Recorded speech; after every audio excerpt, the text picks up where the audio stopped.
Good afternoon. My name is Donna Marie Collins. I'm the hearing examiner that will be presiding over this afternoon's hearing. The case number is REZ2021-00007. The case name is St. Nicolas Monastery, located on 111 Evergreen Road. This is a conventional zoning application. The property owner is seeking approval for the community facilities zoning district. All applications for conventional zoning districts, the decision is final with the hearing examiner. So at the conclusion of this hearing and the closing of the record, I will be preparing a final decision in this case. All testimony and evidence that we accept during these hearings must be taken under oath. Therefore, I will administer the oath to everyone in the room at one time. If you intend to speak, I'm going to ask you to raise your right hand. But first, I would like to take a minute just to explain to people how this hearing is going to be conducted. We will begin with the applicant's representatives. They will present their case by explaining what their request is and how that request is consistent with the county's land development regulations. Their presentation may include testimony by more than one witness. Following their presentation, we'll turn to the county planner that reviewed the application and prepared the staff report in this case. They will make their presentation, and then following the conclusion of their presentation and any questions I may have of the parties, I will open up the floor to members of the public. I will call each person's name based on the sheets that were filled out in this bin, and you will come to the podium, state your name, show me in relation to the property where you live or own property, and then at that time you can express your concerns regarding the application. My experience has been that oftentimes people are not completely in favor or opposed to a project, but they have some specific concerns. If you share them with us, you allow us an opportunity to provide a more detailed explanation that may allay some of your concerns. Also, I would like to say that we do not interrupt the proceedings with questions by members of the public. I ask that you listen carefully and please make note of any questions you would like to ask. When it's your turn to be at the podium, you may ask your questions then. We will make a note of all questions asked, and at the conclusion of all public input, we'll go back to the parties and they will respond to the questions.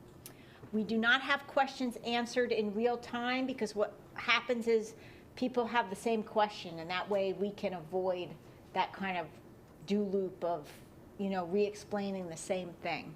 So I look forward to your cooperation with regard to these procedures. I'd like to administer the oath to everyone who would like to speak. Please raise your right hand. Do you swear or affirm the testimony and evidence you give in this proceeding will be the truth? I do. Thank you.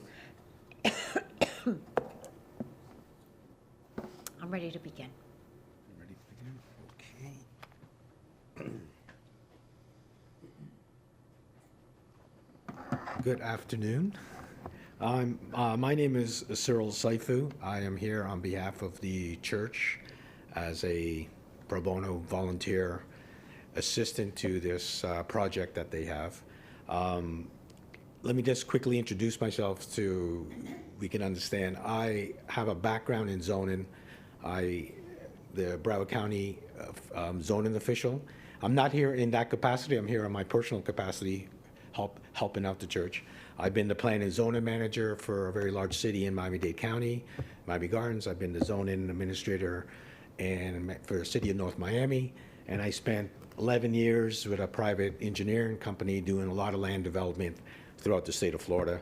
And prior to that, 20 more years of land development experience. So I'm just saying that out of, I have some competency in speaking about the topic, and they asked me to help them out on the project so I can understand and navigate through this whole process.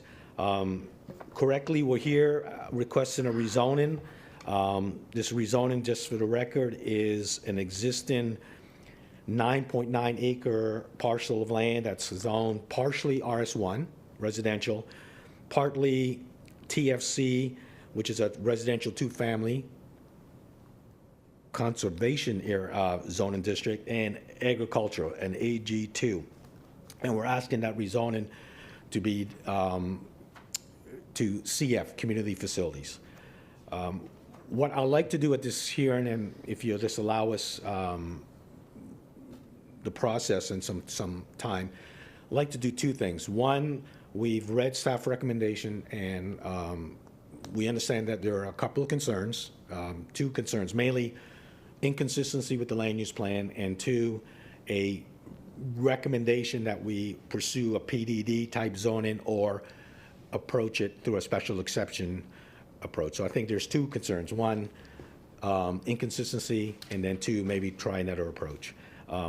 What we'll like to do first is have an understanding of the monastery, the organization, and the reason that's important is because we want to establish that we're not a development company. This is not Lennar Homes or Pulte Homes or whichever home builders you have. We're not building commercial properties. This is an institution. It's a religious institution that's been established, and it operates differently. It's not this request is not for profit, let's say. We're not looking to rezone because we want to build a bunch of housing or a bunch of different things on the property. The property has been in its state. It's been established as a monastery for well over 45 years, I believe. So it's been in the community. It's been recognized by the community. What we're asking for, and this is just my general opening statement, is we believe the community facilities zoning is the appropriate zoning for the existing use of the monastery because it is a permitted use by right under the CF zoning. The other zoning districts which exist, the RS1, the agriculture, and the TFC2, all require a special exception process if we don't do any rezoning. It requires us to go before the county every time there's something that needs to be done or improved on the property. There's a reason we didn't pursue that, and that was discussed with staff in detail. Adam was very helpful in this process and understanding what the process is and what our challenges may be.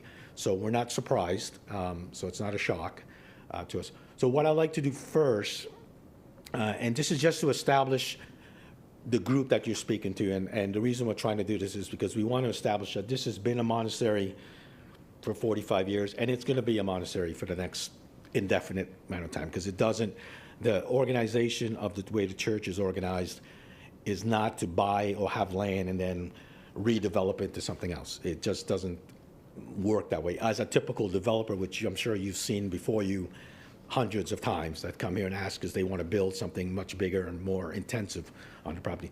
So what I'd like to do is introduce the Father Alexander, and he's going to say a few words about the organization of the church. Oh, sorry, can we go to the, first I'll just go to this first exhibit, just for, this was a resolution by the county, by Lee County, well back in 1999. So this monastery has been established in the community. It's done community work, and it's been recognized as being very, very helpful. Since that time, St. Nicolas Monastery has taken over the monastery, and they've been operating it ever since. The reason we're just bringing this up is just because we want to understand that they've been recognized in the community. They've been there, and the only reason we're here is because we feel the CF is the appropriate zone, which then allows them to do certain things on the property that they're going to need to do, and that needs to be in place, and we'll explain why, with some sort of approval before we can actually proceed to do any sort of development. So what I'd like to do is introduce Father Alexander. He's going to speak. He's going to speak in his native language and going to interpret, but he's just going to explain the hierarchy of the church, who he reports to, how decisions may be made, and it's going to be very short, and then we'll have one of our other colleagues discuss some of the other factors that were here, and we'll go from there. So if I can introduce Father. Sure. Good afternoon. Introduce yourself. My name is Diana Moise. I'm one of the parisher of Father Alexander. I'm going to be here to help you translating what he would like to say. Please speak slowly. Sure. этот наш монастырь, который сейчас будет в этом году праздновать 45-летие. This is our monastery that's going to celebrate this year the 45 years since it was established. Он у нас имеет свою такую историю, которую мы бы хотим дальше продолжать эту историю, чтобы этот монастырь дальше существовал и развивался. It has a great value for us in history, and we would like to keep moving and pass it to our generations who comes here as Christian Orthodox in this county. Наш монастырь принадлежит греческой архиепископии, It belongs to the Greek Orthodox Episcopy, который находится в Нью-Йорке. which has the headquarters in New York. И сейчас эта архиепископия имеет, в прошлом году имела юбилей 100 лет, как она основана в Америке. It has 100 years since been established in United States. И греческая архиепископия объединяет разные национальности, культуры, всех объединяет под себя, It Вселенский involves патриархат. different nationalities and cultures, and it's a lot of interest here in the United States as religious path. Монастырь, 20 есть монастырей в Америке, There are 20 monasteries in the United States, в греческой церкви. Greek Orthodox. Монастырь Святого Николая считается одним из самых первых монастырей в Флориде. St. Nicholas Monastery is one of the first one in the United States. Два еще находятся монастыря в Окала. There are 2 more monasteries here in Florida, located in Ocala. Монастырь у нас сейчас такой план, что мы хотим его, что в этом году пришел наш архиепископ, осветил землю. We had on our plans for this year for the Archbishop to come and consecrate the place for developing into a larger church. И после всего этого, как будет благословение, и мы только тогда можем начать собирать деньги. Only after that, and after having the blessing from Archbishop, we can start raise money for construction. Но мы не знаем, сколько мы соберем, потому у нас нет проекта для этого. But because we don't know exactly if we're gonna build the size of the church we're gonna build, we don't know how much we'll need to raise, and we cannot raise money before we know exactly if we can build. Because in case if we raise the money and we're not able to build what we have planned, what are we gonna do with the money? И для этого нам, чтобы могли осветить, нам, конечно, нужно получить разрешение, что поменять зонинг. And moving forward, for the first step, we have to make sure that we can get the zoning that's going to allow us to build. Thank you. I think that's good. Thank you. Thank you. You can speak about the monastery. Okay. Again, we just bringing that so we all under this understanding that this is really a structured, it's a religious institution that answers. So Father Alexander answers to the Archbishop, who ultimately, which is at the top of the page, if you can just scroll down a little, at the top, Ultimately, that's where the decisions are made financially and what's going to happen on all these, on this property and other properties that they manage, let's say. Again, the reason we're trying to establish that is because it's not a development company. This is going to be a monastery. It remains in the holdings of the church forever. Can we go, just pop up to the picture of what we talked about? Yes.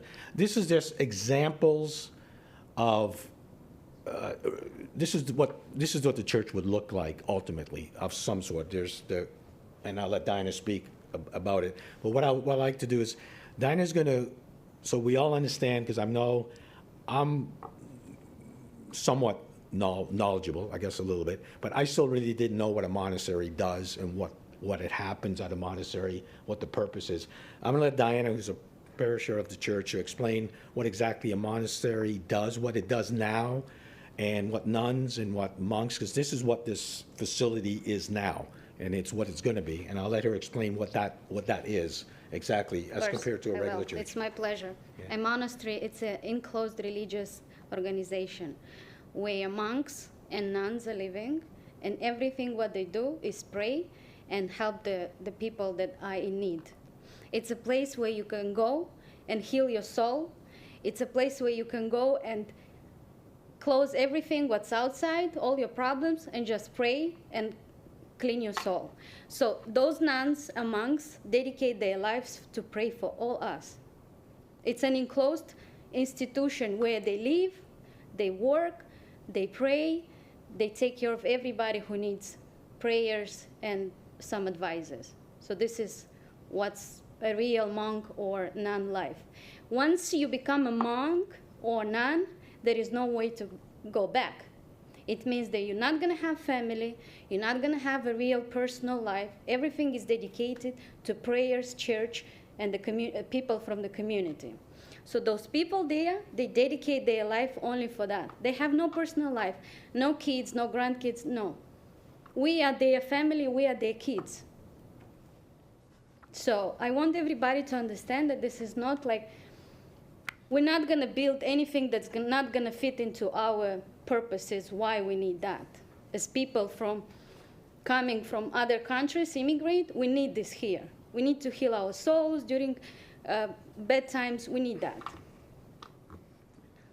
Right, and just to, it's not the type of religious facility which we may all be familiar with, where there's a daycare and there's a Sunday school and there's kids and there's people bust in and there's feeding the homeless and having an open thing. Those activities don't happen here because it's not intended for that. The monastery is a different type of use. It's a, I guess it's a place they come and live and spend their life, and they dedicate their life. So the passive use is it. That's what you get. There's nothing more intense that's going to happen there other than that. So we wanted to establish that because I know there's concern in the community about this is going to be, we're going to build a place for the homeless, and we're going to bring in kids, and we're going to bring in buses, and it's been there for 45 years. It hasn't happened, and it's not going to happen because it's not part of their purpose that they serve.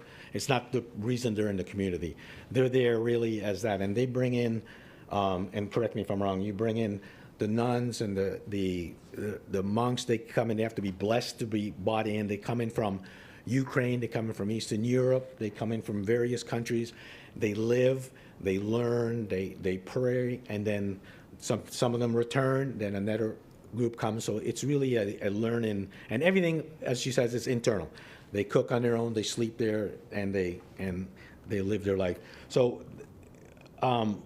hopefully we have some questions after about what exactly happens there, so we will be able to answer them. Would you like to say a few things about the process? I'd like to just, yeah. Okay. He will introduce himself.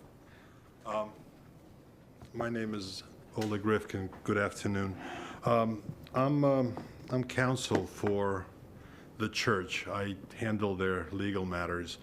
Zoning is not my specialty. I want to be upfront about that. I'm based in New York, and I handle whatever legal issues come up. The point that I want to make here, and it's already been partially made, I think maybe entirely made, but I want to make sure it's kind of clear. It's the process here, and it goes to the question of what's reasonable here. I understand that there's the special exception. I learned about the special exception for the first time as I was preparing for this. Well, that's one process, I guess, that the county wants.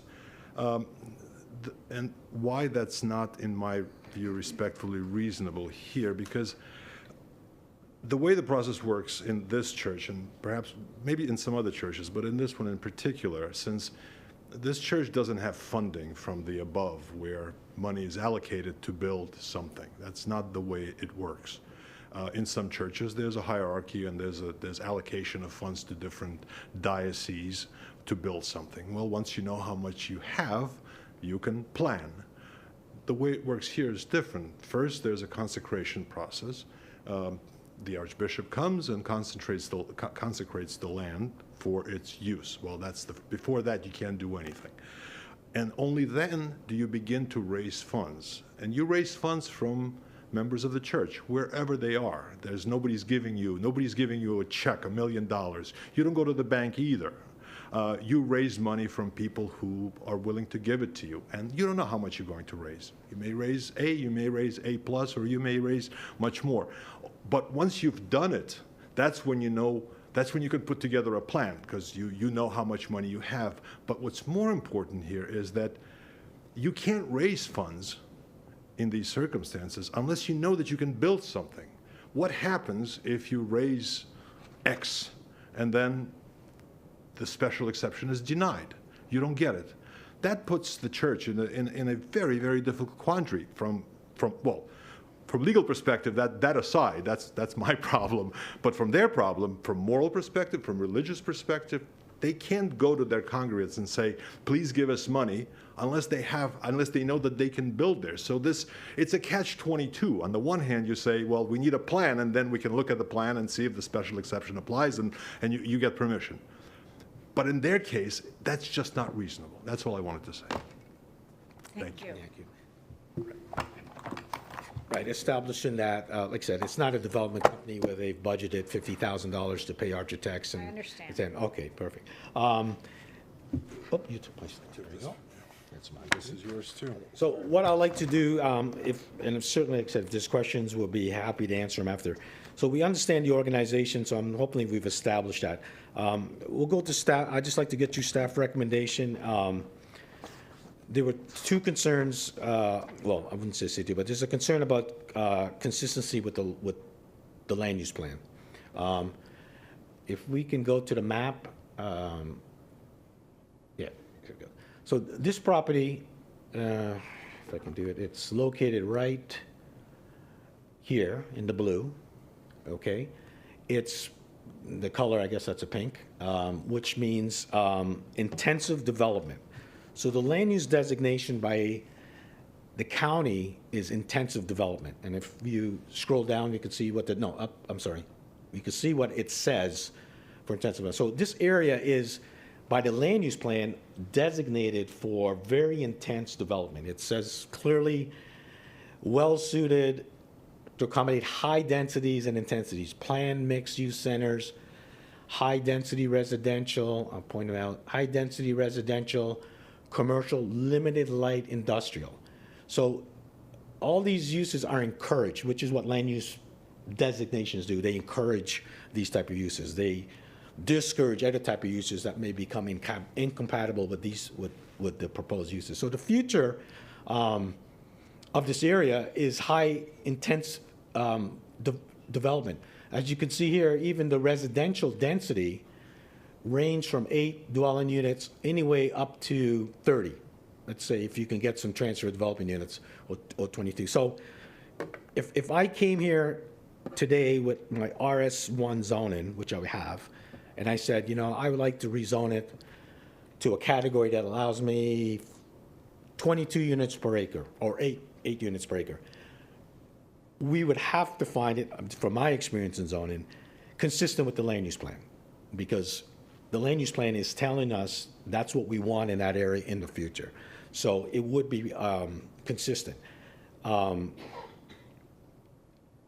What we have established is a monastery that's been there, as I've said. It's going to remain there. That use is far less intensive than any proposed plan use or any plan use that would be permitted. So compatibility is already been established over the 40 years. They have 6 neighboring homes, I believe, that actually border this property. So that compatibility has already been established. Consistency with the land use plan, we believe this is a far less intensive use that would be even permitted on the property. And like I said, if we came here and we said, Mr. Lee County, we would like to build residential, we'd like to build 22 units per acre because that's what your land use plan is, can we designate it to a multifamily zoning district? I believe the response ultimately after review would be it's consistent with the land use plan. So this was not mentioned in the staff report, but I just wanted to bring it up that the actual designation is intense development. It's not residential. So if it was to be protected, maybe it should have been designated as residential, which is directly north of it in that orangey area, in the brown area. Staff did I refer to their report. They did mention a policy of the land use plan that they found that this use would be inconsistent to, which is policy 5.15, if we can, right here. So this policy is, I mean, when you really read it, it's really for residentially designated property. Our property is not residentially designated, it's actually designated as intensive development. So can it apply? Yes. Does it really apply? No, because we're really not in a residential. However, let's assume that it does apply and that you do want to protect existing and future residential areas from encroachment of uses that are potentially destructive. So that's understandable. You want to protect your residential areas from somebody coming in and building a shopping center, you know, right in the middle of your neighborhood. The existing use, like I said, has been there for 45 years and it's been compatible. I don't believe there's been any major concerns with the way it's operated. There's no intensive development. There's not a traffic issue with cars, et cetera. This policy also says requests for conventional rezoning, which is what we're doing, will be denied in the event that buffers provided in Chapter 10 of the Land Development Code are not adequate to address potential incompatible uses. Understandably, you have a Land Development Code that says, okay, we have a use, you can only build so high, you can only build so big, you gotta have so much spacing from your neighbors, you gotta have so much parking, and that's all the regulations that you're gonna find in the Land Development Code. We have 9.9 acres of open property. It's not overly developed. There's a couple of homes on there. I believe there's a church and there's the parish. In 9.9 acres, it's highly unlikely we're going to be challenged to meet any buffering requirements, any parking requirements, or any setbacks. In fact, we're going to have enough space. Anything that is built is obviously going to be maintained with a level of buffering, understanding that we're next to, you know, and again, we only abut 6 single-family homes. In fact, one of those single-family homes, the church owns. So it's actually 5 homes that are out of ownership of the church that we actually abut of 9 acres. So to say that we won't be able to meet the buffers is a difficult call on a 9.9 acre property. So I just wanted to establish that in terms of the consistency. I think we can say it's consistent with the actual land use designation, and staff's main concern here is the protection of the residential areas, assuming that we can't meet any of the buffers in the land development, because that's what it says. It will be denied if you can't meet those buffers. I mean, we believe in 9.9 acres, we can meet any regulation that may be put in order to develop. Obviously, there's going to be parking and buffering, like landscaping. I believe staff also referenced a second, which I don't have a slide for, I'm sorry, another policy concerning the, to protect it from commercial zoning. Yeah, we can go through this map. This is the existing zoning on the property, just to be clear. The majority of the property is zoned RS1. There's a large area that's zoned AG2, and there's obviously a small area that's TFC2. There's another concern that was in the staff report about a commercial use and incompatibility, but, you know, like I said, we don't have any CF, first of all, not commercial uses. They're community facility uses, so they're not meant to be commercial uses. You may have some type of uses in it, which staff has mentioned, you know, a golf range may be a commercial use, I guess. But the majority of uses under the community facilities are community uses that require the community to back and to want or need. And I'm going to go through that list very shortly. So inconsistency with commercial, I don't believe it applies. I know staff would find that it's inconsistent in that, but I don't think so. If we let me just go back to the actual things that the hearing officer, which I believe We're probably down. it's the other way. I'm sorry. Yeah, the one with the red. Yeah. So I'm of course you're aware of this. In a rezoning, this is what needs to be considered. A, complies with the lead plan. I think we haven't gotten into all the details, but I think we have established on the face that we believe it's consistent with the intensive development land use, and that the CF zoning is the appropriate zoning for religious facilities only because it's listed already as a permitted use. So if you list it as a permitted use, in one hand, you're saying, yes, it's a permitted use, but no, we can't grant you that permitted use because we want you to go through a special exception or some sort of planned development. Logically in zoning, that's not how it should work. If it's a permitted use, it's a permitted use. You can't take away those rights. Now, obviously the concern is, but you are also allowed to do all these other uses under the CF. It's like any other zoning. And residential zoning, I can come here and say, I want to rezone this to build single-family homes and RS1, and the county will probably say, sure, we'd love to see more homes. However, once I get the zoning, I can always say, well, it also allows me to build an ALF, and I can put 500 people in there.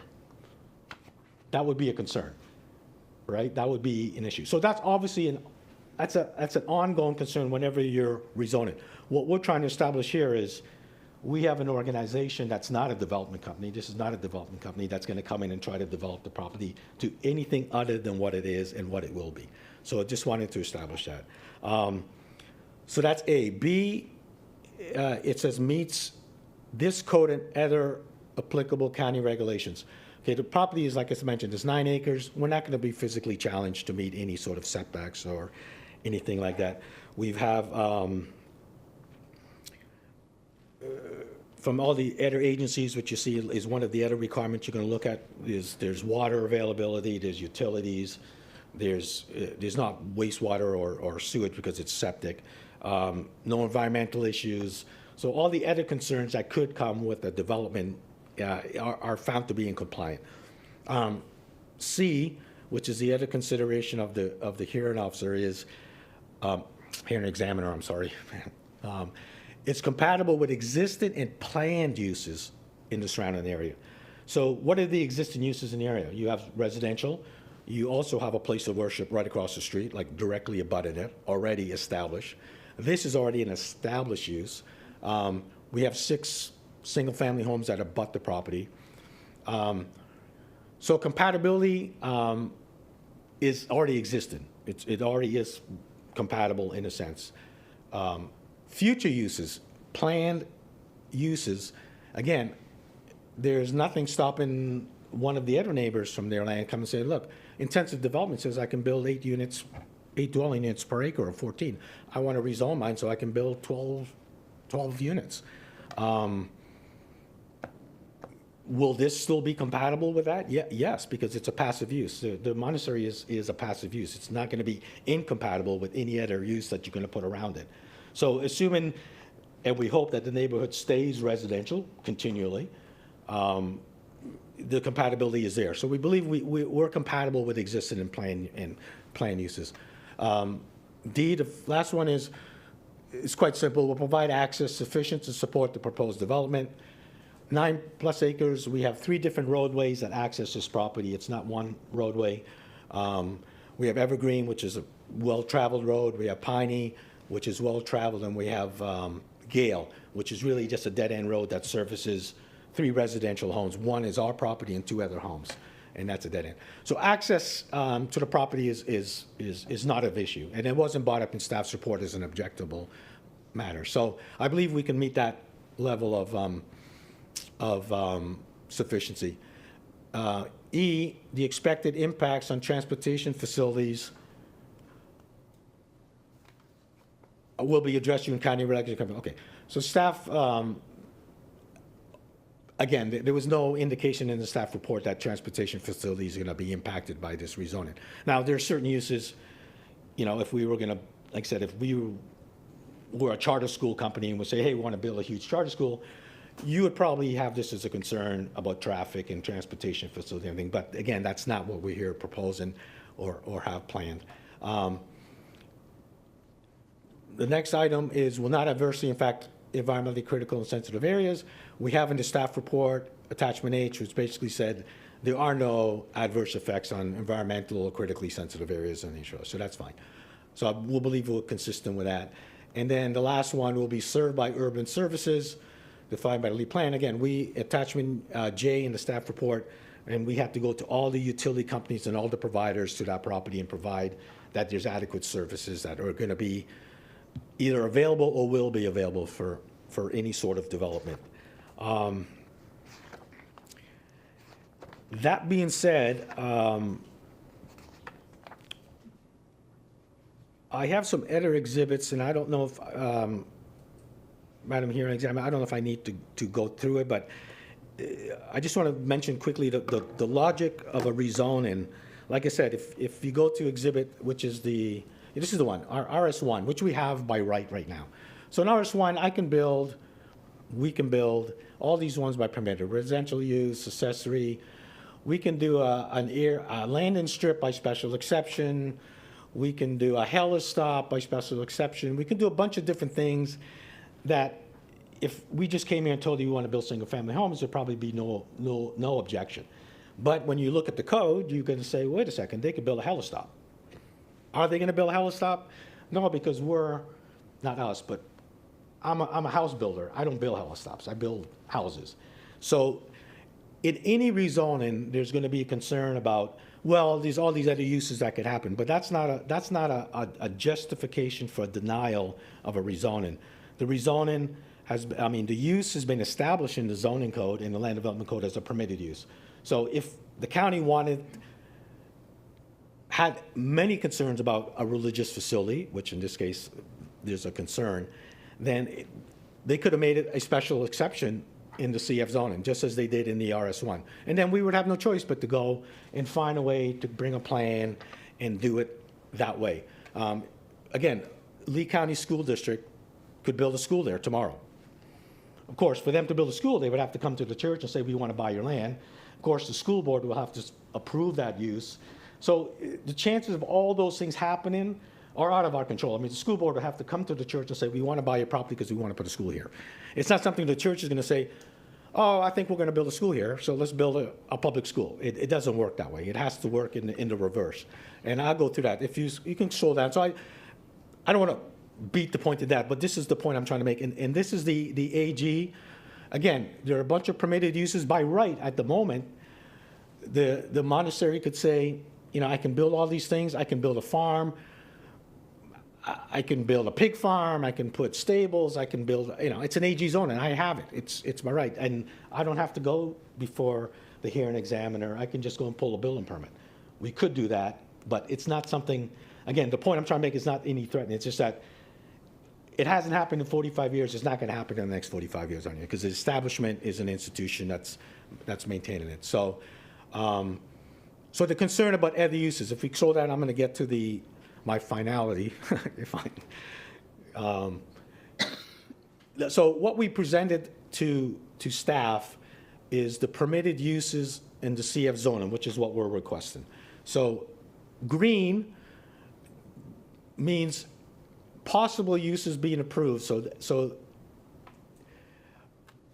uses that would be considered as an accessory to the monastery. Yellow means all uses would need a special exception. So even if we have the CF zoning, anything in yellow, we would still have to come back before the hearing examiner and get approval, and also the county. Red are uses that we looked at and we analyzed that are either have to be pre-existing, which they're not, or would require some sort of quasi-government involvement in order for those uses to be established. And we'll quickly go through the list. I don't want to debate. I think we can answer questions after. So, for example, if we wanted to, if a permitted use, administrative offices, the monastery is going to have some administrative offices because they have to operate. So administrative offices and accessories. Accessory uses, yes, we have sheds, smaller buildings, etc. Are we going to build a landing strip? It's a permitted use, but it needs a special exception. I would have to come back here and say I want to build a landing strip. Now, I'm not sure what, not even a church, what even private developer builds landing strips. That would have to be through a government, sponsored type of project and funded. Assisted living facility, again, there's a concern, we can build a home for 100, assisted living facilities and just have homeless people there or ALF. We can't, because it's a yellow, it's a special exception. We would have to come back here and say, oh, by the way, we got the CF zone, but we want to build this assisted living facility. Boat ramp, of course, it's got to be existing. There's no reason. Bus station, I know, was bought into the staff recommendation as a concern. I know they're going to present that in their recommendation, in their presentation. To have a bus station, it needs some kind of private-public relationship. I mean, Lee County is going to have to come and say, hey, we want your property because we want to operate a bus station. There's no private developer, church or otherwise, or any developers building a bus station to operate private buses. It just doesn't happen. It has to be some sort of quasi-government. So that's not really a possible use. Even though it's permitted, it's not going to be, it's logically not permitted. Caretaker's residence, of course, there's going to be someone that takes care. There's residents already in the property. Cemetery, again, state laws, I think you need 40 acres to build a cemetery. We've got 9 acres, so it's not even, a consideration. There's a concern about fraternal clubs. Again, a fraternal club would mean that the Rotary Club would have to come in and say, hey, we want to buy this property because we want to build a fraternity club. I'm sure they can find 100 other locations that they would do that. Again, and the monasteries are monasteries. They're not selling land because somebody wants to build something else. They maintain their land ownership. So is it possible? Yes. Is it realistic? No. Again, communication facilities, consumption on premise, again, that's alcohol, that's accessory uses. We have cultural facilities, again, it requires a special exception. We would have to come back here and say, hey, we wanted to build this big banquet hall or this big museum. We're going to need a special exception. Daycare center, here's the concern. Adult daycare center is a permitted use. However, the monastery does not, as we mentioned earlier, it's not in their role is not a typical, but of other type of religion where they do daycares and they do outreach and they do homeless and they do all those things. This is really a monastery use where they come in, as mentioned, they dedicate themselves to God and they live there. If it's a child daycare, we need a special exception again. So if you're concerned about children coming in, and we're busting in 100 children because we're going to build a daycare, we can't. We have to come back here again and everyone's going to be noticed. Again, sheriff's station. Excuse me, you're going to Sure. have to slow down just a little bit. Okay. I think it's the coffee. It's got me all, Okay, sorry. okay. I'm sorry. Yeah, please, anytime. This, sheriff's station, entrance gates, essential services. Again, these are all uses that have to have some sort of quasi-government involvement. There's not something that any private developer is going to do. We can continue scrolling. I don't want to beat it. I just want to let the public know. And if you go up to the Gulf Range, which is another concern of staff, yes, it's a Gulf Range. It's permitted by right. Again, I have to ask, it's a monastery. Are they going to build a Gulf Range? Are they going to sell their property? Yeah. Are they going to sell the property to someone that's going to come and build a Gulf Range? We could say yes, but realistically, no. It's not going to happen. Again, editing, special exception, needs to be an existing use if it's a gun range, which is a permitted use, but it needs to be existing and it's a special exception use. We'll keep scrolling down. Healthcare facility, again, if we wanted to build a hospital of some sort, some type of group home, special exception. We have to come back here. A library, which in somewhat we have already because the monastery has an accessory library use for what they study and their books and their relics and everything else. So that's not we're talking a public library here. Again, requires some government agencies. Maintenance facility, again, government. Parking lot, well, we would need a parking lot. We're not going to build a public parking lot, obviously. We're not going to do a parking ride, again, quasi-judicial, any temporary use. I guess group 1 and 2 are special parks. These are parks. Again, parks would require quasi-governmental involvement. Place of worship, which is what we have. We have a place of worship and we have a religious facility. Place of worship is the actual facility that they go into church and they perform the services. Religious facilities defined as the larger monastery use and those uses that happen within there. And that's why we're asking for this yet, because it's permitted use. It's been identified in your code as a permitted use. So in zoning, this is the appropriate zoning versus telling someone you have to go through always a special exception or you have to always provide a plan and then we decide if you're going to approve it. Landfill, again, has to be existing. School, I just mentioned that, it'd have to be a school board. Social services would have to require some sort of government involvement. Retail shop, well, I guess there is a small, it's not a shop, but there's a small gift store that is in all these monasteries, where the candles and the different things that they, books, relics, that they provide. It's just tactical training now, of course, not special exception, and temporary uses are just uses that you need to use. So from all of that, my only point we're trying to make is that, yes, there are concerns about all these other potential uses, but when you really look at what you can do on this property with a CF zoning and what you have, those concerns really shouldn't be of concern. They should be, you should be happy that this is a monastery now. It's going to remain a monastery. In fact, if you want to, in my opinion, personally, if you want to preserve your neighborhood, what better than to have a monastery in your neighborhood and it's going to be there for the next 100 years, 200 years, 500 years, versus they say, we're going to sell out and some developer is going to come and say, Mr. Lee County, you have intensive development. I want to build 22 units per acre. I want to build a shopping center. And staff's going to be very challenged to say no because they've established that in their land use plan that that's what they want in the area. So I'll leave it as that. I think we're consistent with the land use plan. I believe we meet all the requirements that the hearing examiner, Madam Mayor, you need to consider, and would gladly answer any questions. We'll gladly respect you with a few more things, yes. Your recommendation, contrary to staff, of approval, and we can move on to do it.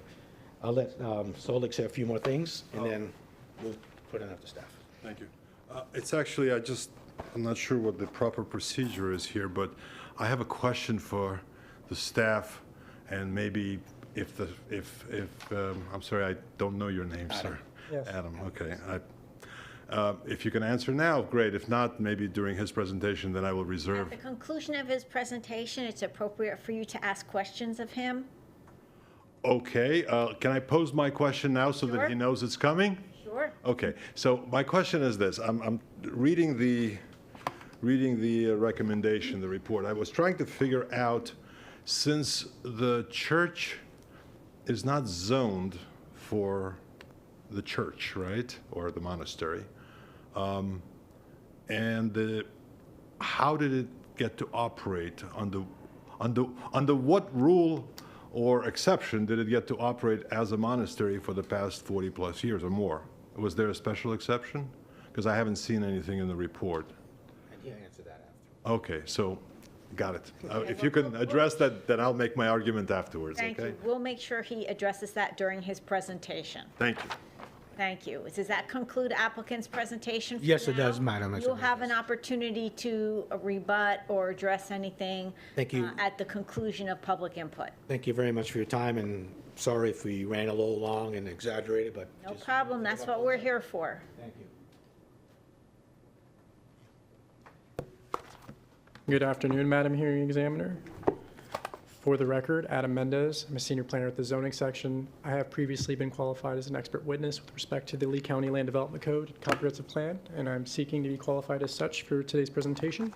Yes, please proceed. I will need a paper copy of the applicant's presentation. I don't know if you have one, but, okay. I'll mark that as applicant exhibit 1. Yeah, we actually listed the exhibits on the front page, if we press each number in case you wanted to separate them. Okay, thank you very much for that. If you just want to make one big exhibit, that's. I'll just make it composite. Okay. Perfect.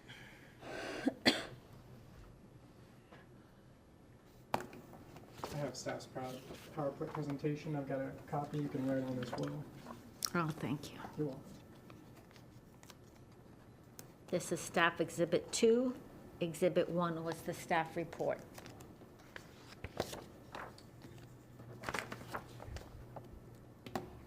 Well, Madam Hearing Examiner, I'm here to share staff's findings in the staff report, and maybe air out some differences in perspective between the applicant and staff in review of this request and this zoning district to facilitate the intended use of a monastery. And before I get going, I think that I actually need to get the PowerPoint clickable.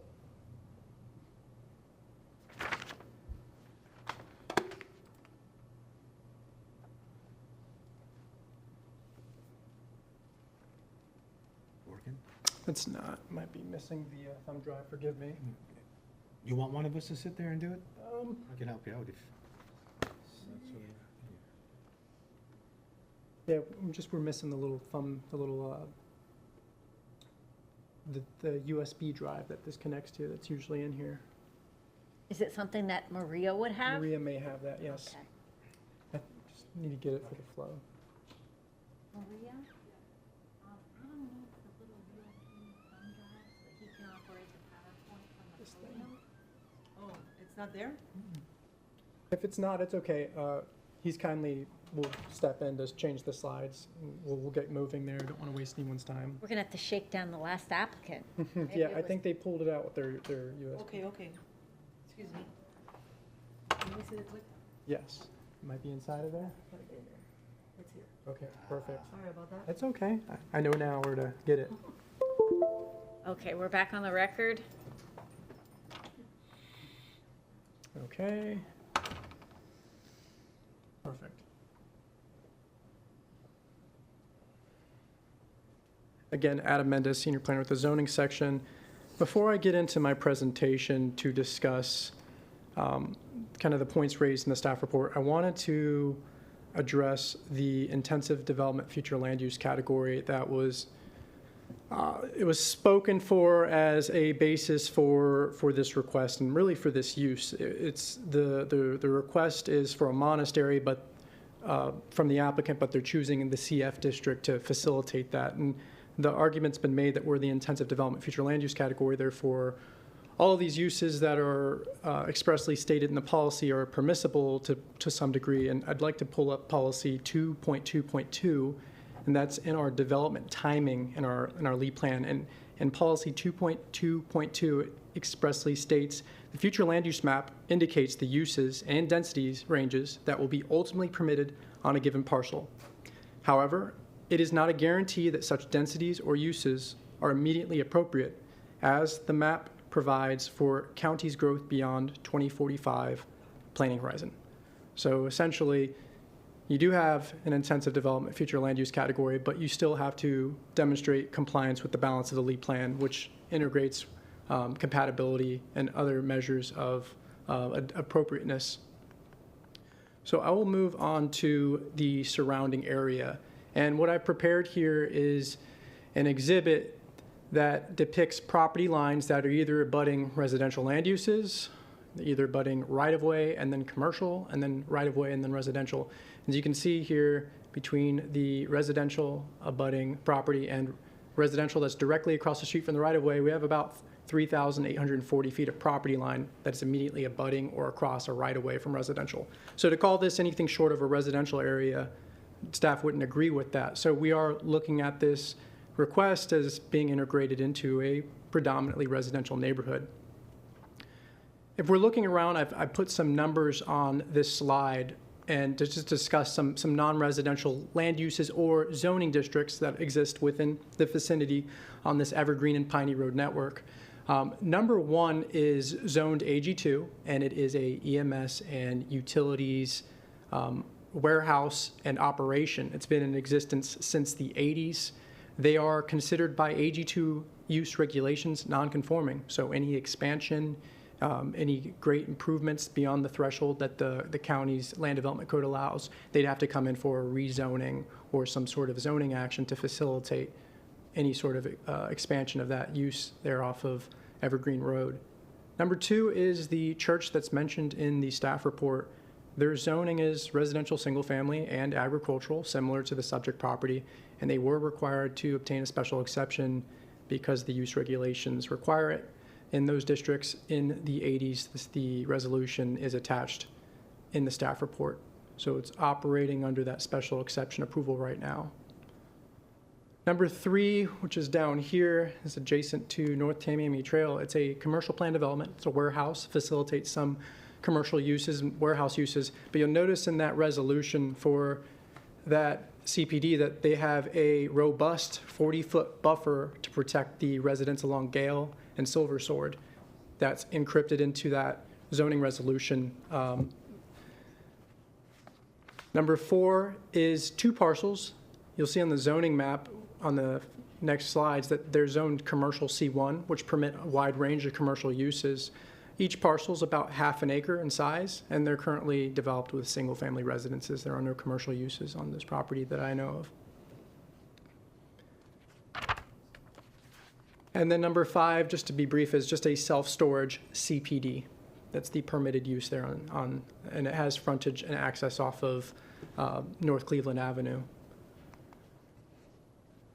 So the applicant has indicated there is central urban across the street, across Evergreen Road. South of Evergreen, we have this intensive development node in between the 41s, and there is some public facilities, future land use in that EMS and utilities warehouse space on Evergreen.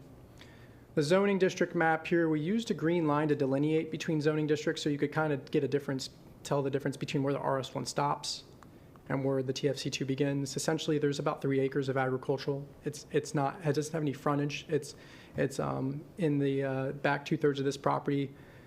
And then there's about half an acre of TFC2, and the balance is RS1. So it's predominantly RS1 right now.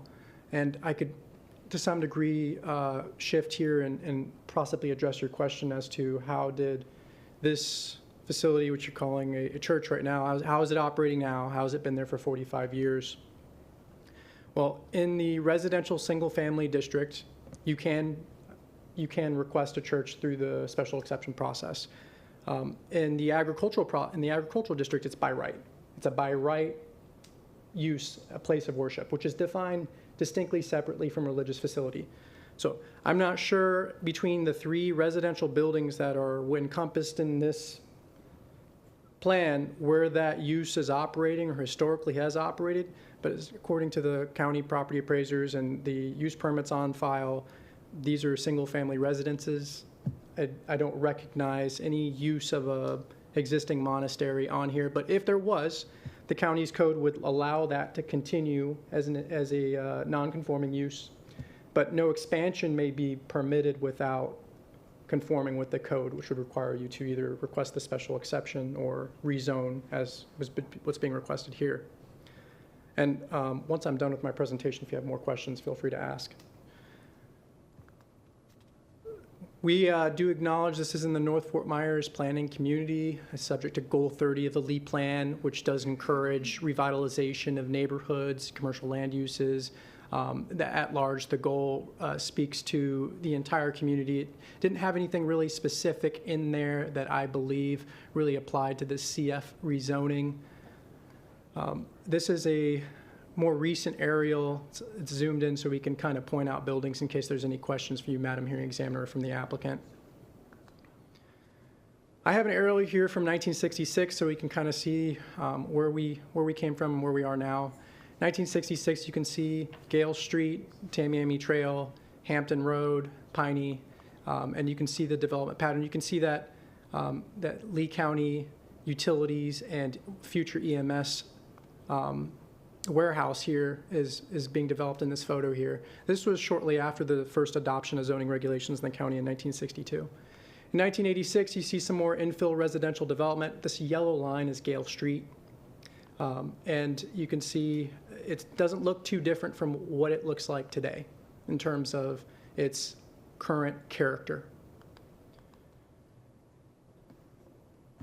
The church across the street, the zoning resolution that granted the special exception, it's mentioned in the staff report, I just pulled up on the record here, that there was concerns with this church going in at that time in 1982, and it was conditioned that they had to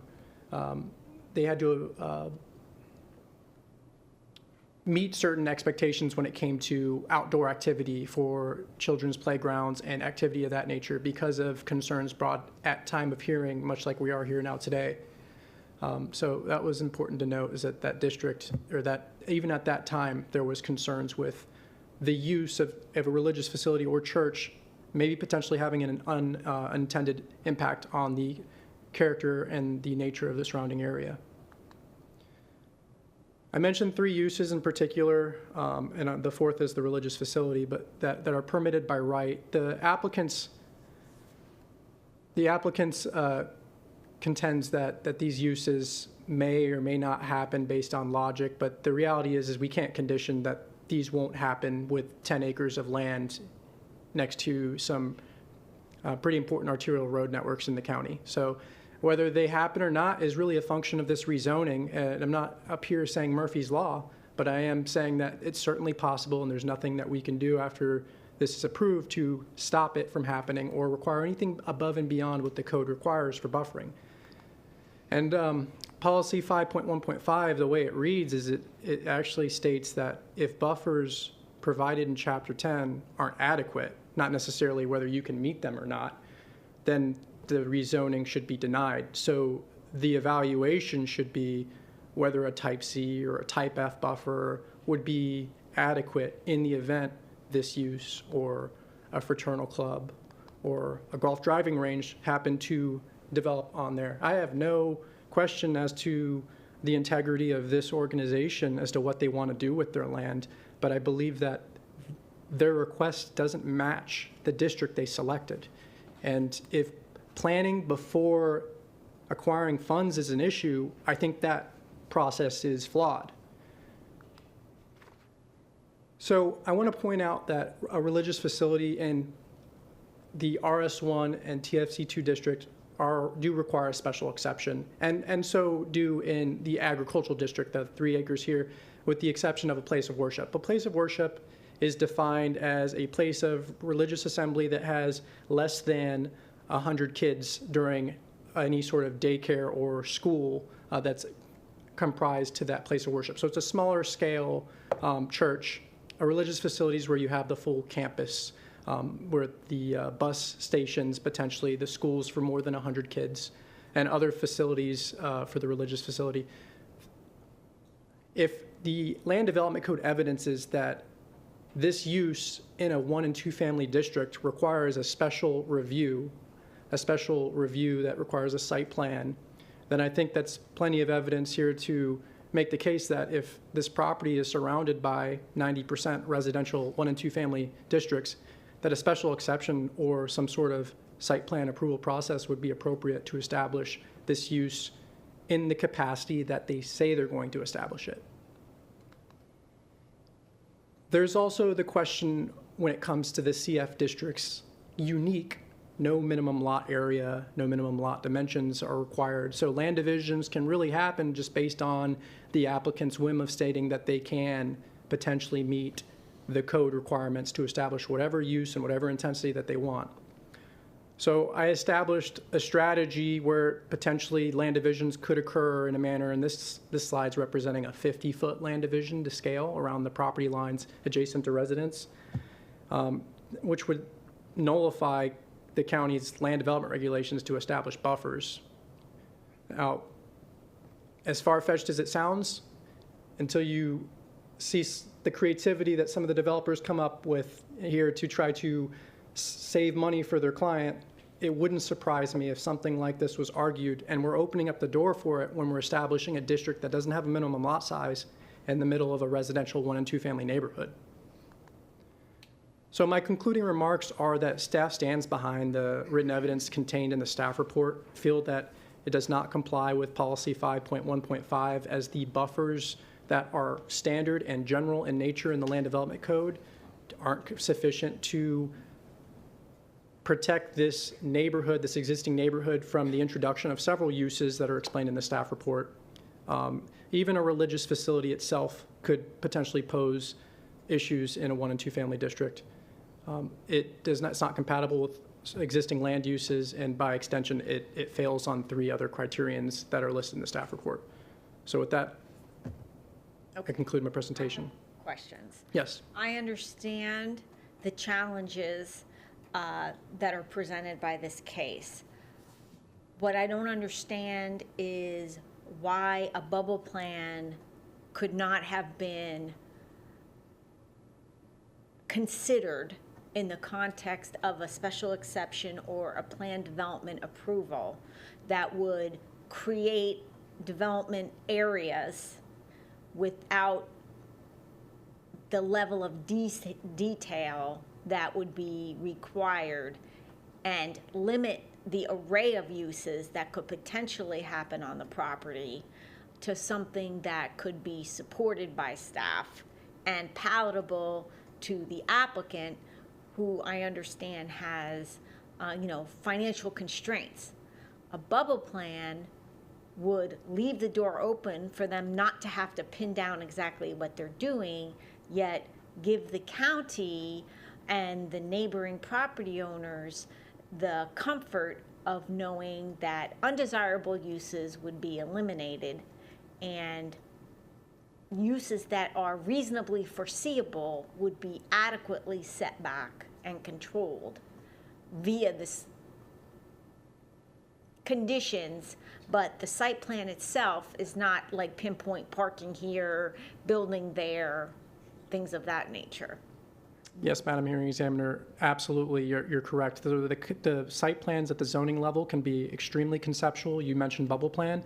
The minimum review criteria for a site plan for a special exception would allow for essentially a bubble plan or a function of here's where perhaps the building envelope will be, plus or minus. The fine details are ironed out at time of development order, similar to a master concept plan, if that's the process that's selected. That process has a very similar criteria for what the minimum requirements are on a site plan, and they do facilitate very general plans without the great level of detail, but by that same process, we can eliminate uses that are incompatible or of concern.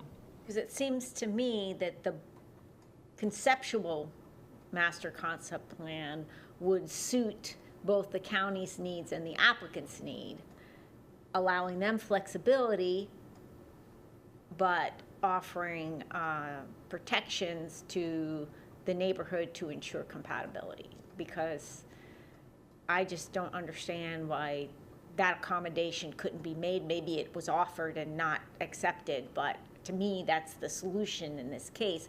The other thing I'm concerned about is you didn't mention height in your presentation, and I know this is in the intensive land use category, which allows substantial heights by right, providing you can meet setbacks.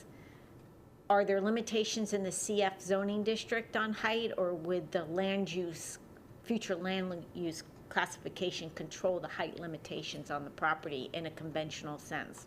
The future land use would allow for up to 135 feet if they were able to meet 50 feet in addition to their setbacks. And so it's very likely that they could, not to say that they could achieve that financially, but it is a possibility that, especially on this parcel here because of the size, could reach that by right without any sort of zoning approval.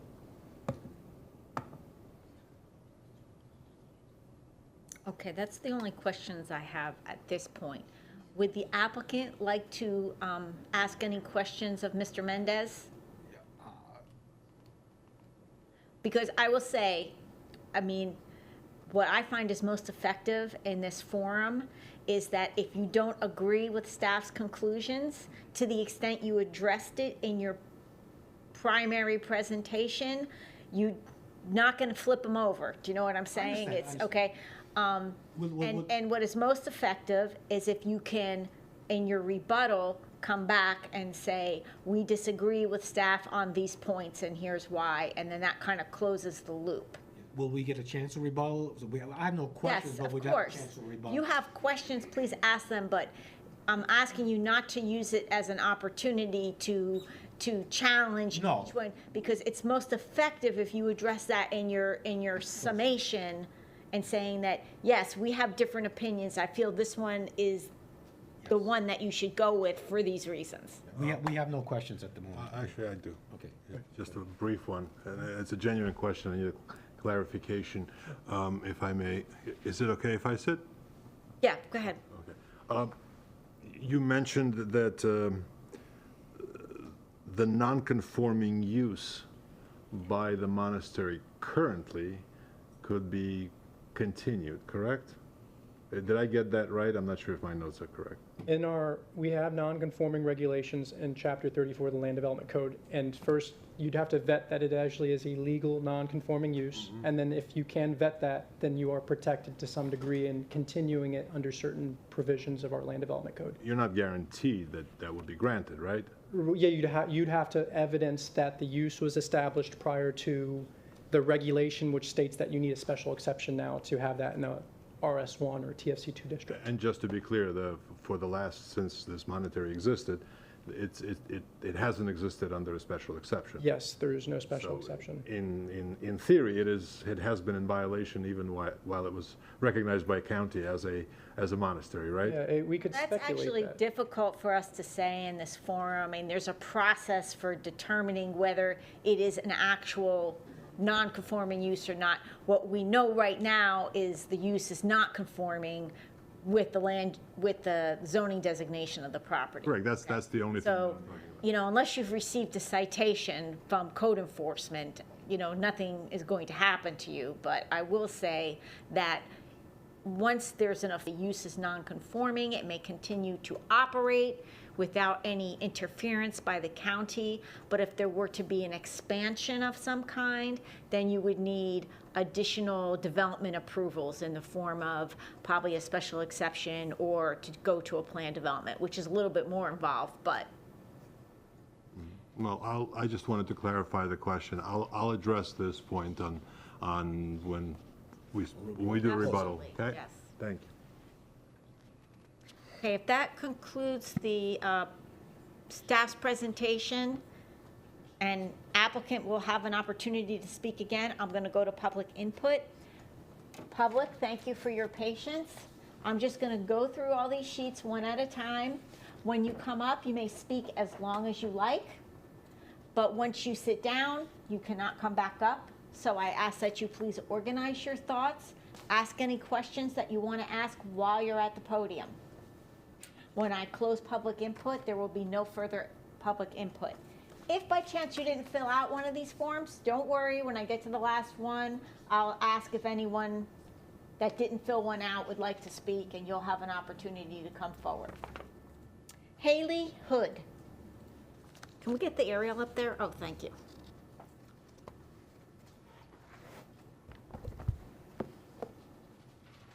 Good afternoon. Thank you for coming today. Hello, hi, I'm Haley Hood. So I live at 4241. You see that first cul-de-sac? What's the name of the street? Silver Sword Court. So I live in that house right there. I've lived there my whole life with my father and my mother and with my husband and my current baby.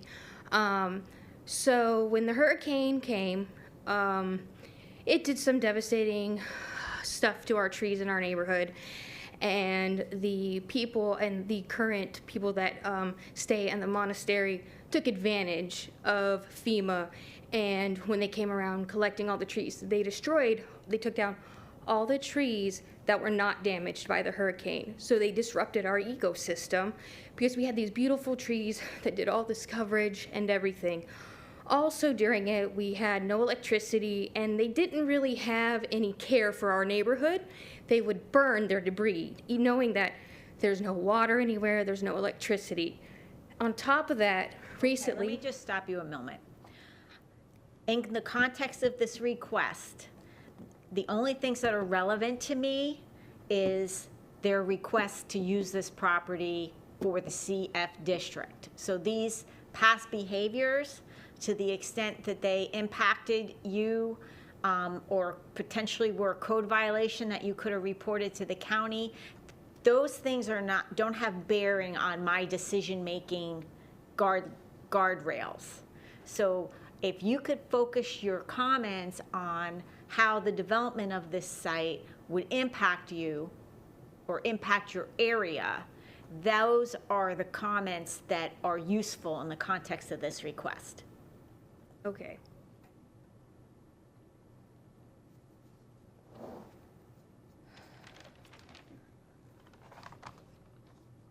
I can give you a few moments to organize your thoughts if you want to come back up. Yes, I would like that. Okay, thank you. Terry Murphy?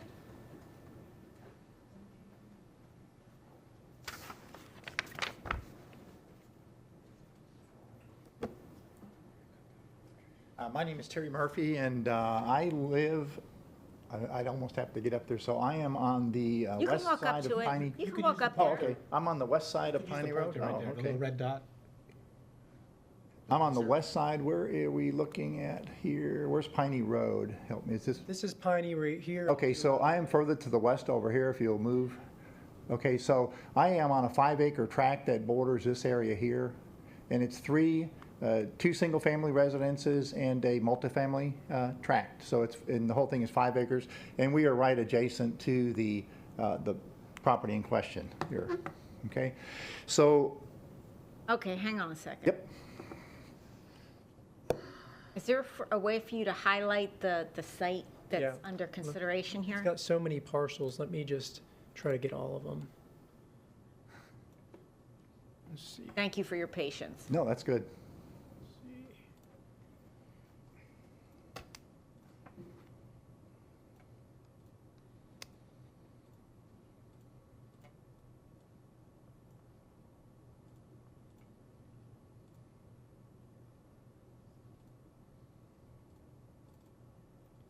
So I might have grabbed an extra one, but you can see the shape right here. It's these parcels, and it excludes.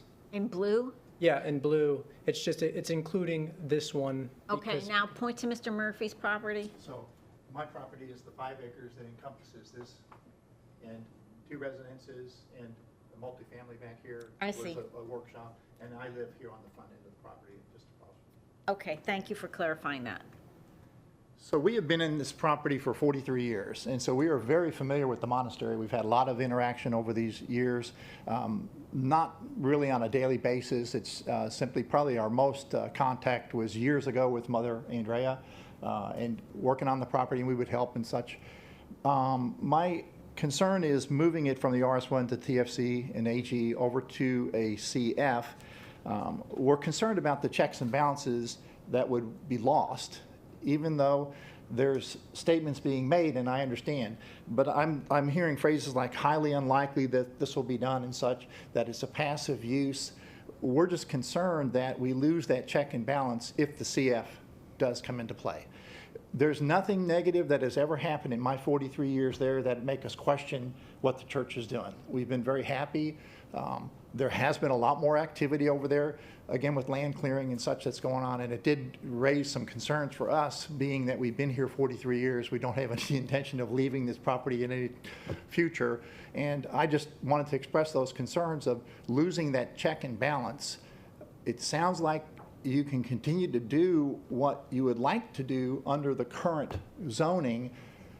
The problem seems to be the or the funding piece that doesn't work for you, and that sounds to me like it's more internal to the church than it is to the county, of getting special exceptions to go ahead and what you've done in the past to do whatever it is you're looking to do, and then it still protects the residents, because this is a heavy residential area. Thank you. Susan, is it Bird? I'm sorry if I butchered it. I didn't want to speak. Okay, thank you.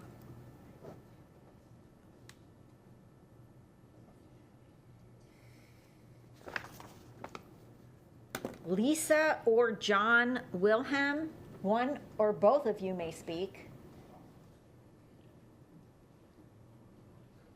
Good afternoon, thank you for coming today. Thank you very much.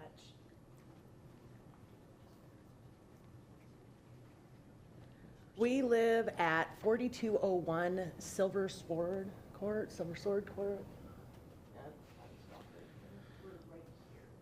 Okay, So obviously, we're not directly on the property lines that they have. You go ahead and go first.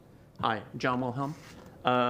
We bought our house in 2016 when we moved down here to Florida, and we loved Silver Sword Court. We loved everything about it. It was secluded, and it was just the right residential area for us. And we liked it because it was under the current zoning as well. It was a residential area. I don't have a problem with, I do have a problem with them changing the zoning. If they were going to do this and build a, well, first of all, we didn't even know they were going to build a monastery until today. We didn't know. I think a lot of people are the same way. They don't really know. They're kind of out of the loop that live in the area. But if they're going to do this, they should have done it years ago before it was surrounded by residents. So we're surrounded by residents. and homes that, anyway, I feel like if it's going to be a big monastery, it means a big parking lot, lots of cars, and we don't want to see our neighborhood change. Okay, thank you. Lisa, would you like to say anything?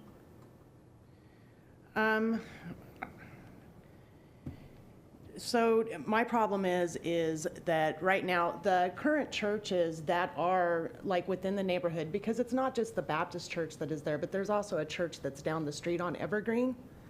They're one-story homes. They're not interfering or having to take down the beautiful tall trees that are all over in our neighborhood. And they're one story. The Baptist church that's directly next to there, next to the Monastery property. To the east. Yes, To the east. to the east, Adam. yes. They actually do stuff that helps the community.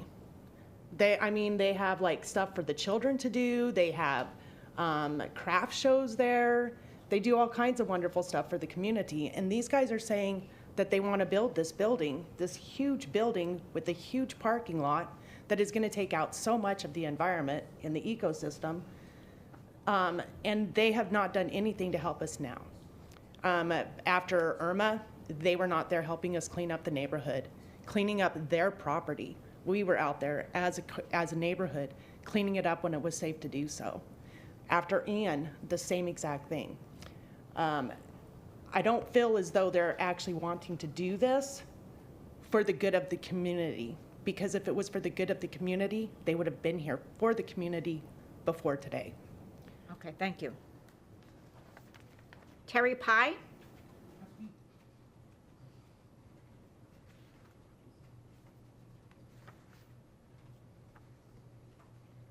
Good afternoon, thank you for coming today. Thank you. My name is Terry Pye. I live on 4141 Silver Sword Court. That is the first house coming in off of Piney. So I'm not really truly impacted by the plant, the new Okay, so plan. is that you there on the corner? Not the corner, but next to the corner. One in, Yeah, okay. okay. I know you don't want to hear about the past. I'm from- Right, like this, the purpose of this hearing is to talk about the compatibility of the uses requested with the area. Okay. I know a lot of these people personally, and, I've had dealings with them, good dealings. And my major concern is the zoning that we have now and they have now, like you, Adam, has said, works for a monastery. If they want to build a bigger monastery, they go through a development order to build something bigger. But they're still able. But to go to this new plan, like the other Terry brought up, there's way too many variables. There's way too much vagueness in the plans. There's, we know they're not going to build a gun range. We know they're not going to build a driving range, which I'd like to see, but that's besides the point. But there's also all these variables that they could do under that new plan. Whereas right now, with the zoning that they have, yes, they can apply with special exemption to be able to build a larger monastery. Yes, they have taken over family residential homes, turned them into churches, you could say. One question I'd like to ask is, how many parishioners do you have at the present time? It's not a church. Okay, we'll make a note of Okay. that, and that'll be addressed after the public input. Okay. One other concern, I'm not sure exactly, but you all know those great big giant woodpeckers? Are they protected or endangered? Because Okay, they're... we'll make a note of that, and that'll be discussed Okay, when we get back. because they're there too. Okay, thank you. Okay, and I'll leave it at that. Okay, thank you. Thank you. Darlene Pye. Good afternoon. Good afternoon. My name is Darlene Pye. I live in a different house than him. No, just kidding. So, this is our house, so my question I'd like them to address is they keep saying they've been established for 45 years. Where has that been established? Because you pulled up a resolution that said 1999, that it was established as a monastery. So my problem is, Oh, that was a resolution of recognition by the board. That's not, as a monastery.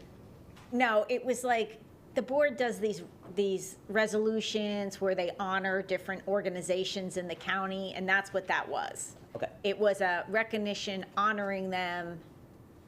So my question is, has that been established there for 45 years? Because they keep calling it a monastery.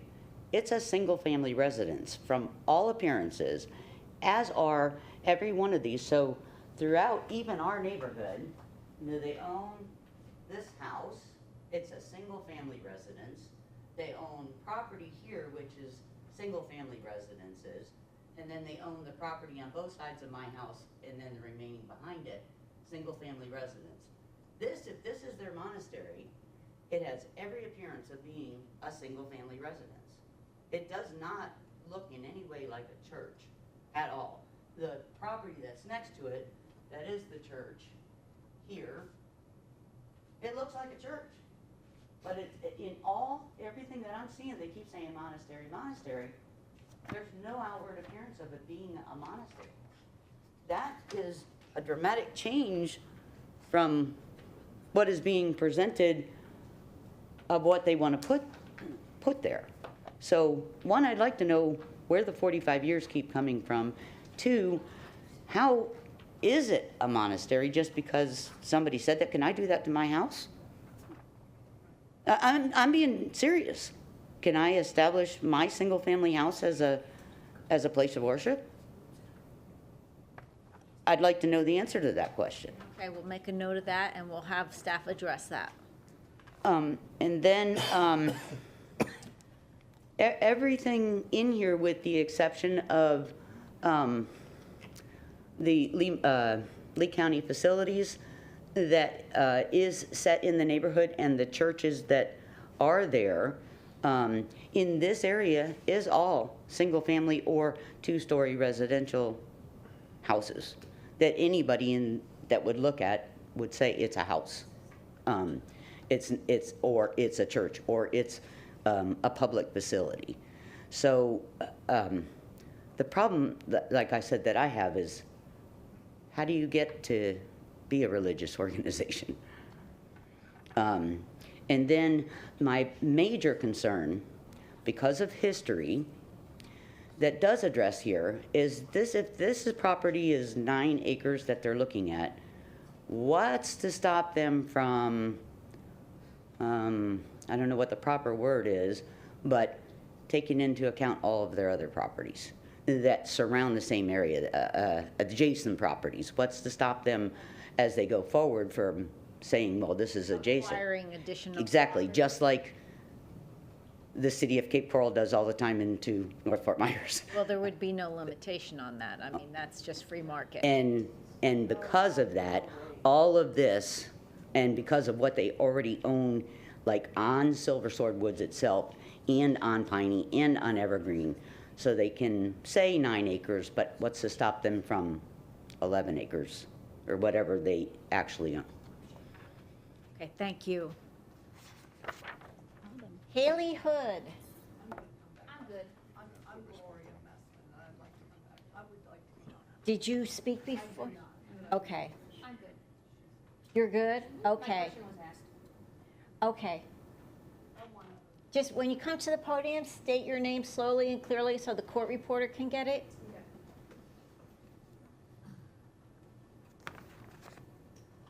I'm Gloria Messman, and I kind of want to piggyback on Mrs. Pye. We bought our property when there was no street there. Where are you again? I'm on Silver Sword. I'm towards the back. I own the double lot back there, okay? I see. So you're on the cul-de-sac? I am, which I'm not adjacent, but what affects my neighbors affects me. So when I bought my property, there wasn't Silver Sword Street, it was dirt. they keep saying they were established. I don't know when that happened, and how did all of these different parcels become 9.1? Because when I bought my lot, I bought that one in the next door. I had to then combine my two, which is now one parcel. It used to be two. And all I did was go online and go, combine. So I'm piggybacking on what she just said, because they own 5 parcels on Silver Sword that attach to what they're wanting to rezone. That, okay, and where is the ownership? Say it's the monastery. When I go on the property appraiser, nothing identifies it as being owned by them anymore. The one house did, but it doesn't say it's some LLC that owns them. So how is, again, how are they a monastery when even the property appraiser doesn't identify the monastery as the owner of the property? Okay. That's So not there you really go. relevant to these proceedings, but if they choose to answer that, we'll have them Okay, answer that. then I'm done. Okay, thank you. Am I allowed to leave during this? Yes, of course. Thank you. Just use that door, this door over here. Yeah. Okay, is there anyone else that's here today that would like to speak that hasn't?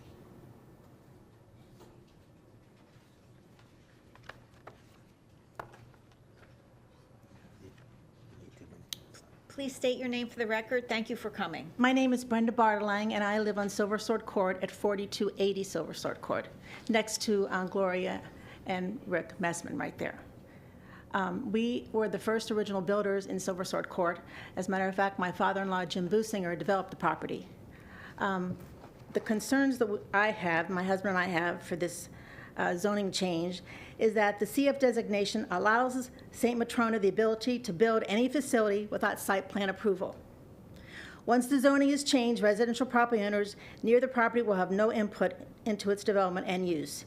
My question, and it kind of is related to what Gloria said, when you go on the property appraiser's website, I would like to know the connection between St. Nicholas and the Russian Orthodox St. Matrona Foundation Corporation, because that is a corporation. So I would like to know what that connection is. St. Matrona did provide a letter to the Lee County Commissioners in March 2022, assuring that whatever they intended to build would be for religious reasons. However, with all due respect to the integrity of the Archdiocese, we have firsthand experience with the fact that rules can be broken, and a letter is no guarantee of future development. With the CF district approval, portions of the property could be sold and used for alternative uses and could be detrimental to our residential community way of life. The future is unpredictable, and unfortunately in our society, personal interest and disregard for the property of others occurs. The Lee County Commissioners and the Department of Community Development need to have the ability to protect the interests of the residential property owners and be involved in the uses and development of the property being considered for rezoning. The CF designation allows for far too much uncertainty. Plus, there are other avenues of zoning which have been discussed today that the St. Nicholas Foundation can pursue that are more suitable for residential, for this residential area. Therefore, we feel the recommendation for rezoning to be denied is appropriate. Thank you. Is there anyone else? For those of you who spoke and didn't fill out one of the public participation forms, I'm going to encourage you to do that just so that you get a copy of my decision. If you provide your email, we'll be able to send you a copy of my decision. But if you don't fill out one of these forms, we will have no way to reach you. Did Brenda Bertelang spoke? You spoke. Okay, so this is. Okay, thank you. So now I have one of these from everybody who spoke. And just because you filled one out doesn't mean you have to speak. It just means you'll get a copy of the decision. Okay, we're finished with public input. We're going to take a 10-minute break, and then we're going to come back and we're going to respond to questions raised by the public, both staff and the applicant, and then we'll go to any concluding remarks. Thank you. Adam, would you let them know where the restrooms are? Let the public know where the restrooms are. Yes. Yes. Restrooms, if you guys need to, there's a men's restroom right out the door. On the other side of the hallway, there's the women's restroom. There's water fountains right adjacent to each of the thresholds.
Picture of it and, oh, they were there, and then they had provided him some kind of picture, and he made it into a painting. Oh, nice. Oh, well. Oh, yeah, with the kitty cats, nice. Oh, what's your dog? I'm sorry, it looks like.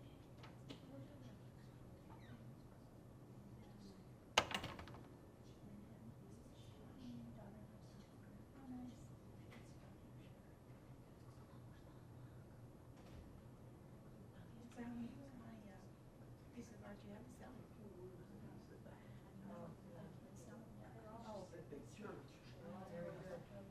Well, I mean, yeah, well, I mean, if you wanted to, what, I mean, obviously there's some that you want to keep, yeah. You're welcome.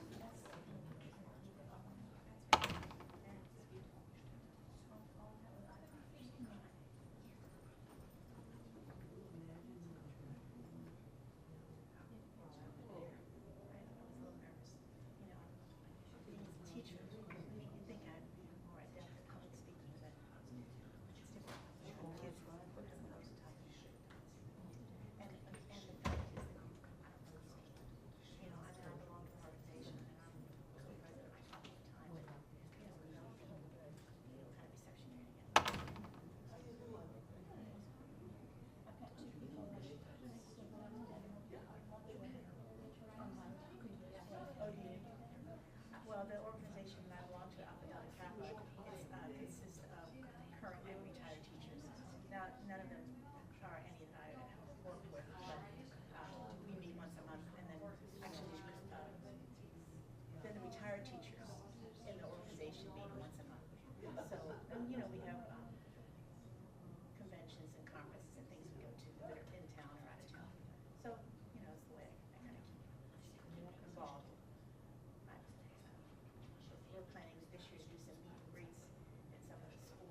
Fake it till you make it, right? Yes, sir. Richard. Oh, yeah, I was in email conversations with him, yeah. Thank you so much. I've been in the county for almost 8 years. I started in permitting. I kind of worked up the food chain a little bit to get to zoning.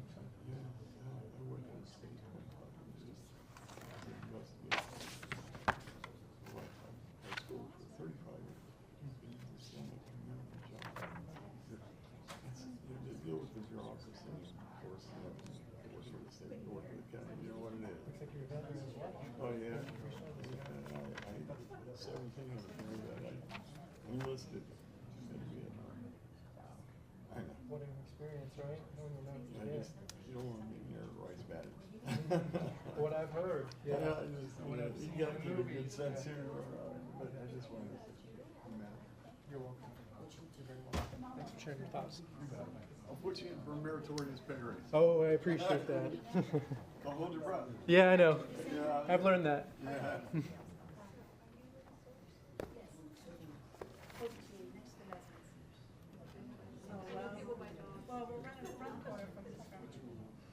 Between the dump next to us and your house. That's what it is.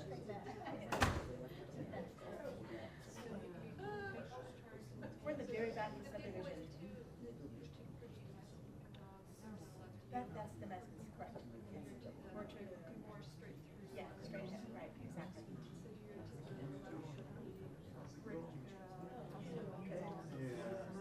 That's the dump house, yes. The jet ski boat we're trying to get rid of.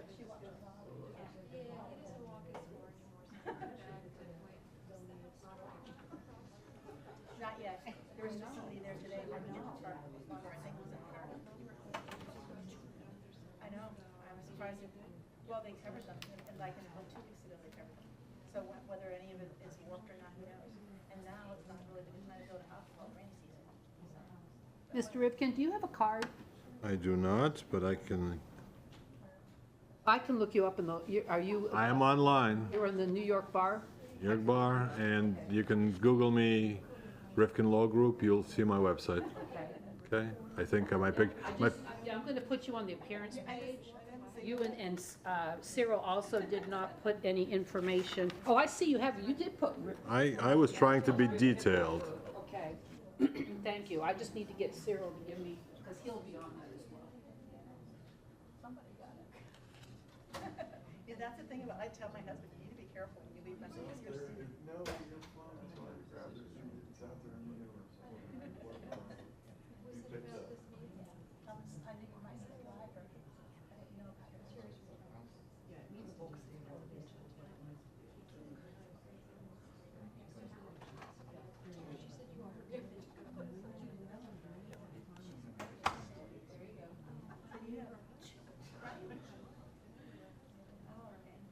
Because they were involved in that, and didn't he belong to an association they worked through down? Был праздник у нас, понедельник, 22-го.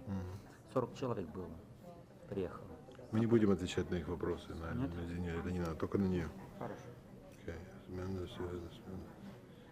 Funny, yeah, exactly. Right, right.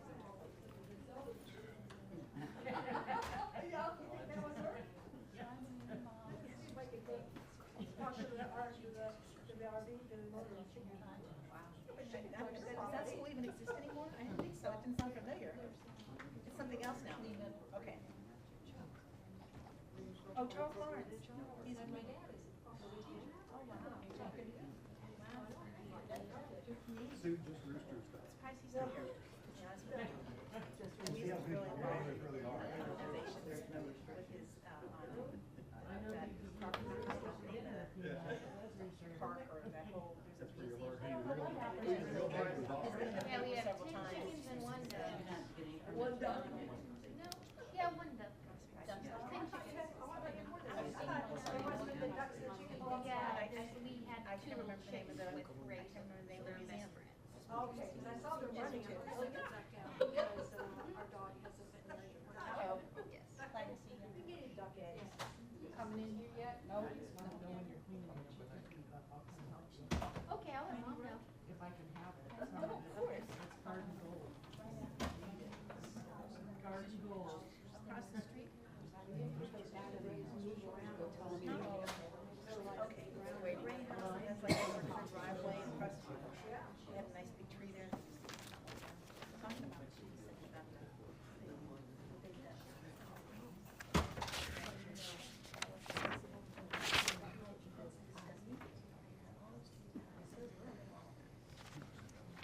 Thank you. Okay, we're back on the record. We concluded public input, and now we are back to staff and the applicant to respond to questions raised by members of the public, and then to offer some concluding remarks.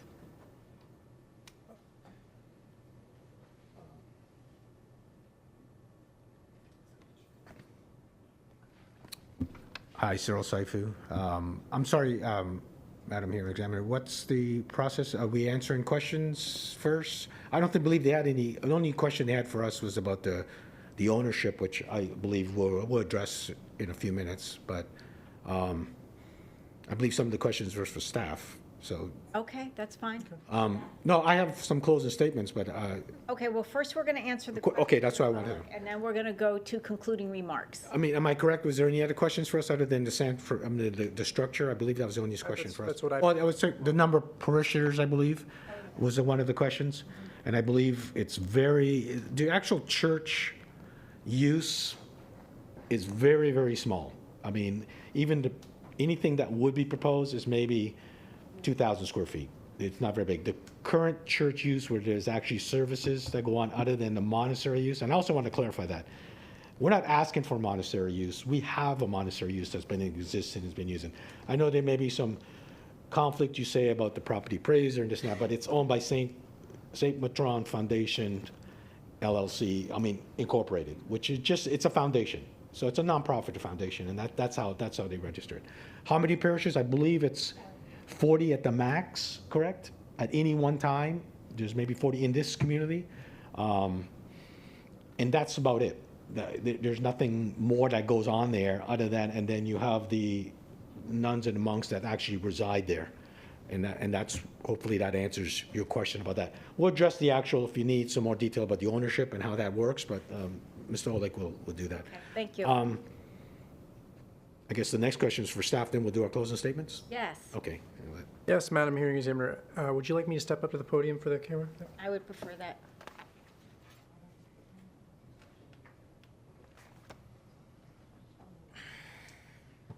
Adam Mendes, Senior Planner at the Zoning Section. So the first question that I have recorded is was regarding woodpeckers, and to ask the question as to whether they're protected or not. I do have a species here is listed as the red cockaded woodpecker, and that is a protected species, and it's covered under Lee Plan Policy 123.9 and Objective 123.9. Question 2 I had was regarding residents on Silver Sword, and how would they establish a monastery in their house or on their property? And the answer is through a special exception would be the first option, as it's listed. Religious facility is an umbrella that covers monasteries. So a special exception could be a mechanism for them to establish that on their property.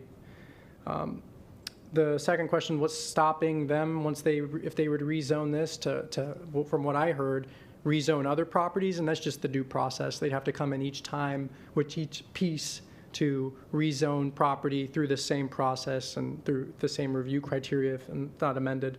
The last questions, which I wasn't particularly clear on, but it was regarding combinations of lots, and it seemed that someone has a double lot, so they strap them together, and maybe the question was, why aren't these lots all strapped together? And that's just because they're not required to be.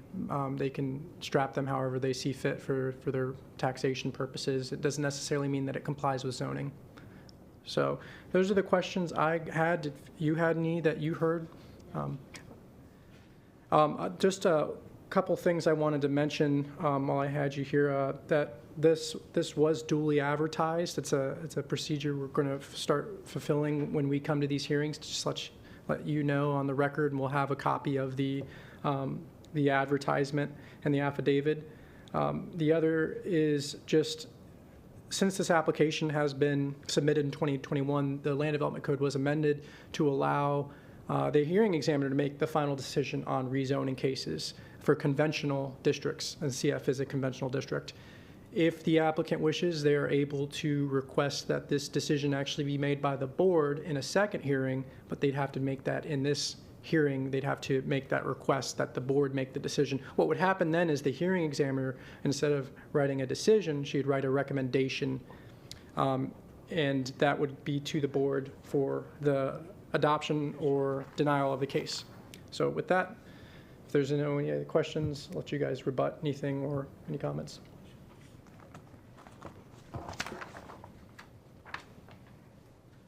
Thank you, Adam. Actually, I may have a question when I finish, just about the process, I think, if you allow that after the fact. Firstly, we don't have much in the closing.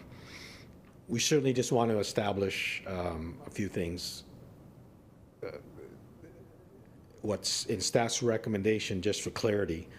First of all, I think you referred to us as developers at one point, which we try to make the point we're not developers, so we're actually a fraternity, but that's besides the point. There was also a statement made that the planned uses don't match the district that we're asking, and I just want to clarify that, the planned use is a religious facility, which is a permitted use listed under the CF zone. And so going back to what our original opening statement was, it's the appropriate zoning. If we were gonna start a religious facility, a religious use, the zoning we would request is CF. We wouldn't request RS1 and then try to go through a special exception process. We would ask for CF, just like any other type of use any person would be asking for, any sort of developer would be asking for. So that's the second thing. I think there's a question about conformity, legal conformity and conformity. I don't think it's been established, and we haven't been able to establish, and I don't think it's the right place in this hearing to establish whether this is a legally conforming use or just a conforming use that's been established and has been recognized and has been in the community. The zoning question, and I just put on my zoning cap, is if this is either a legally non-conforming use or a non-conforming use, they never had some sort of approval in the past, what would be the corrective action that I would take if the client or the developer came and said, hey, I have this problem, I have a non-conforming use, I have a legal non-conforming use, I want to bring it into conformity. You would go to the city or the county and say, what do I need to do? Well, you need to have the appropriate zoning to be conforming. So what's the appropriate zoning? The appropriate zoning is not RS1 because it allows it by special exception, because that doesn't allow me to use by right. It allows me to go to a special exception process, which may be denied by staff, may not be approved by staff. So it doesn't give me that use. It doesn't bring my property into conformity. So to correct a nonconformity, you request the zoning that's appropriate, which is a listed use, and you ask for that zoning, which is what we've done. There was nothing other than that. We're just trying to get the appropriate zoning because it's a permitted use and it allows us. Fully understand the concerns. Again, we brought up about the uses. We feel that a lot of those uses, even though I say they're not realistic, realistically they're not realistic, but we'll go there. So to close things up, I don't think we spoke. The path of the PDD of a bubble plan is something it was brought to our attention at the beginning. We had the discussion with the county. We didn't think we would need to go through that path, only because we weren't sure what we're going to do. But I think, given after speaking with Adam a little bit more about the complexity of that process and the plan, we can accept that route or that path as a PDD where we could bring in a bubble plan. It would be very general. It'll be very but we would assure everybody it will be a church use, it will be a religious use, and there won't be any other uses listed on that. If I may be frank, I would encourage you to do that. Well, that's what we Given the size of this parcel and the possibilities of what this land could be used for, there's no way for me to guarantee insurances to the community to ensure compatibility with a conventional zoning district, because I have no means to condition or limit the uses. So you say it's not our attention. As you know, once the map is changed, it's changed. And this organization may have this property, forever. They may not. But once it's zoned to CF, sir, that's the end. And it's almost 10 acres. I understand. A lot can be accomplished on that property.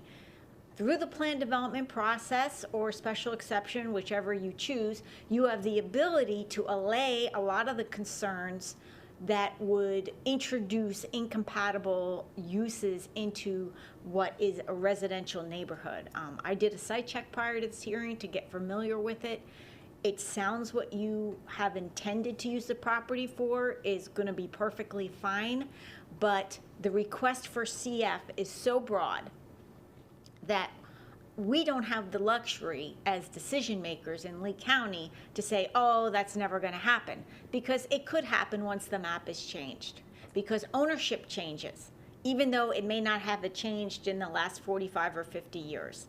This is, and if you were previously a zoning director, you understand this, okay? Things can change, but once the zoning is changed, that's it, okay? But this is a decision you want to make. If you want to continue down this path with the conventional zoning, I would urge you to elect to use your option to go to the board.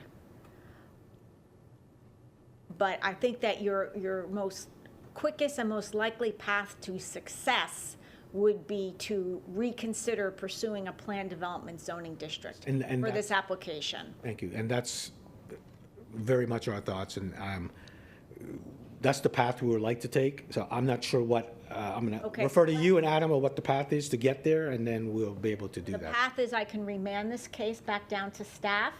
That will leave you the opportunity to amend your application and come back before us in another public hearing.